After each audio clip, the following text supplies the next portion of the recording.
forming sometime between 600,000 and 200,000 years ago, as this marks the age of its oldest radiometrically dated lava flow. These earliest eruptions were remarkably similar in composition to its more recent eruptions, creating mostly of volcanium eruptions which interwove thick, slow-moving viscous dacite lava flows with layers of ash. These early eruptions built a central albeit rugged volcanic cone which was soon carved away by multiple cycles of glacial advance and retreat. Due to the ongoing ice age, the layers of ash were far more susceptible to erosion than the harder dacite level flows, resulting in the vast majority of ridges going away from Glacier Peak summit representing high points on Piscus lava flows. As Glacier Peak continued to grow with vents largely aligned on Earth, the self-trend, not all of its eruptions originated from its summit. Three such eruptions during flank cinder cones the last 50,000 years create a series of separate cinder cones in spectacular strombolian eruptions and placing lava flows that follow the low points and glacially carved valleys. The youngest of these vents is the White Chalk cinder cone, which may have formed and are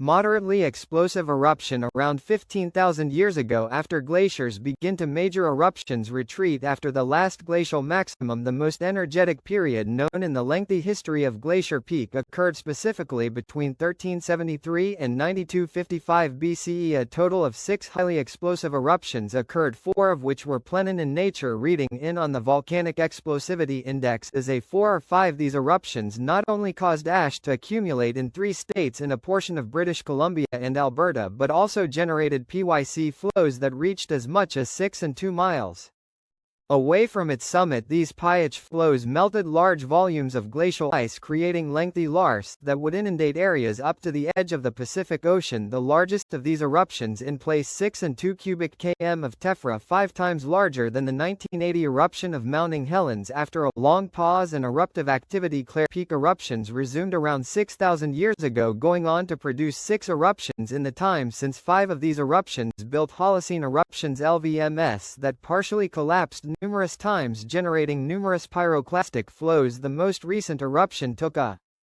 break from this pattern, involving no lava but instead explosive activity involving expanding steam and volcanic gases, and what is known as a FTIC eruption around the year 1700. While Glacier Peak has not shown any signs of unrest since then, there are hazard ratings still reminders that underlying magma exists here due to the presence of multiple hot springs on its flanks. As a result of the many future hazards, a future eruption of Glacier Peak could pose. The U.S. Geological Survey assigned this complex as a very high threat volcano.